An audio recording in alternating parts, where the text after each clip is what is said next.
Hey there, it's Susan Winter with another discussion on what I call the approval prison. That machine that sometimes takes us away from ourselves. Well, almost always does. So, my topic today is, who do I have to be to please you? Who do I have to be so you will accept me and approve of me? Whether we know it or not, this is an underlying consideration that we have not just in our interpersonal relationships, but in our day to day movements in the world. Because our history has shown us that survival is best done in a group with the approval and support of a group. And it's a tough journey to be the lone wolf. And so this has served us throughout history. And yet, this is also a time where we need to, more than ever, hold on to the truth of who we are and to know the difference when we are morphing or elevating a specific type of personality that already exists within us in order to accommodate the situation in which we find ourselves. For example, you may be one kind of person relaxing at home in casual pants and hanging out with your friends. And when you go to a business dinner, you may have to click into that other professional kind of comportment. Not because it isn't you, it's there, it's a part of you, but it is so that things will remain agreeable, as in it will be approved of your behavior.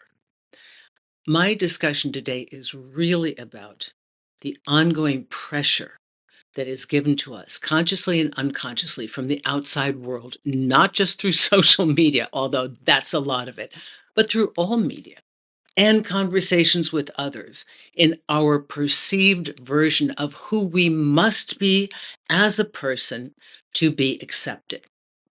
Now, if you know the truth about yourself, this journey will be a little bit easier. But where we are in our journey to that realization can vary. When we're young, think of yourself in middle school, right?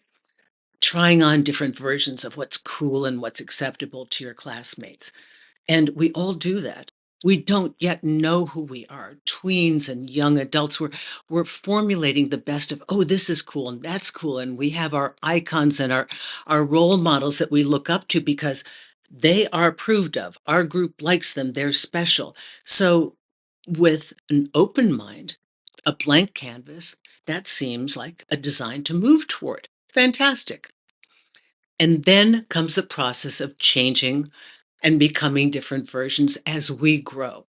Our input has now changed. We have more data to figure out who we want to be in the creation of this personality.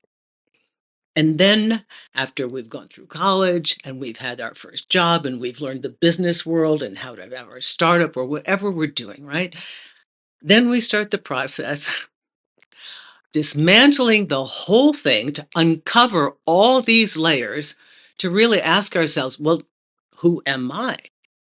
I've tried this version, that version, that version, that version. Now, what's my truth? Am I 20% of this? Do I want to keep 10% of that? You've heard me talk about a la carte love models. This is an a la carte version of you.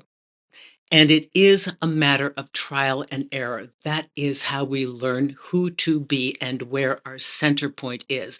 And one good thing about aging, I don't have a lot of good things to say about it, is that eventually we do come to more of a stability to know who we are. In personal relationships, my concern from all of the clients that come to me and all the emails I get is that in our desperation to find love, we will very quickly give up the truth of who we are to be who they want us to be. Sometimes the excitement of a new relationship when we haven't had that hope for a long time can drive us toward amending ourselves to what they want us to be. How do I act for him or her? What am I interested in? What sports do I play? What's my truth? And this is where we can lose ourselves. So in in the attempt to seek the approval of another, along with that is the loss of approval of ourselves. Because when we leave the truth of who we are dramatically different, I'm not talking about, I've never really tried ice hockey. That's your thing. Let me get some skates on and see if I like it. It's not learning who our partner is and trying to see if we enjoy some of the hobbies or interests that they have in order to make us closer in the relationship. If it's a trial and error to see if you can expand and diversify, that is a good thing. You can come out of that relationship or stay in it and be a better, bigger version of yourself, right? You're still growing. You're still taking in new input to discover who you want to be as you continue to grow in this life. My concern is those of you who aren't asking these questions. My concern is those who are simply walking through the motions, and then you have a greater likelihood of being discarded because you aren't who you are, and your partner won't really know why they feel that way.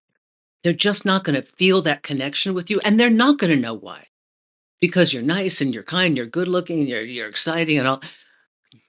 And they're going to say to you in some verbiage, I just, I don't know. I don't feel it. It's not working.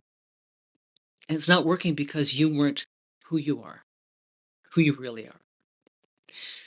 So knowing that we have many facets to our personality, all of which are a composite of who we are, there is a center point where all of these variations and versions of ourselves solidify. And that is our truth. And that is what we hold on to when we go into a relationship. And that is the thing that gives you the power and the strength to be who you are, be exciting, know what you want in a relationship, have your boundaries in place, and know what you stand for. Because there is no swaying you. You can still be open to learning from your partner and trying to see certain things about their lifestyle that you didn't understand before, and maybe you like it. But if you put your bet and place your money on winning their approval because you're going to be who they want you to be, that is the riskiest investment you can make. Highest risk, lowest return, because approval is fleeting. You may have noticed as you have walked through this life that people can have money, power, beauty, looks, career, everything, charisma, straight across the board. But somebody who has zero in every single category that the person had 150% can look at them and say, yeah, I don't like them. I don't approve of them. Withdrawing our approval is the last card. And everybody has the ability to do it. Although people who do that in general, it's a compensation for what they didn't want to work for within themselves. But what I'm saying is that seeking the approval of another, where you have lost yourself, will never get you what you want. You can get the relationship, you won't get what you want. So at all times, knowing the difference between when you are highlighting an aspect of yourself for smooth sailing in a social business, a certain social or business construct, that is an elective choice. You are still authentic and in control. But the unconscious reactivity to become somebody for somebody else's approval romantically, that is the approval prison. I hope this helps you. Susan Winter for SusanWinter.net. Please chat me up. You want to work on this? Let's have a consultation. Also, I have some really wonderful books and audiobooks. Allowing Magnificence is newly now out on audiobook form, and it is all about the challenges in life. It's not patently about dating and relationships. I want to be very clear. It's about you. It's about the self, the real you, uncovering magnificence of the real you. Take care, everyone.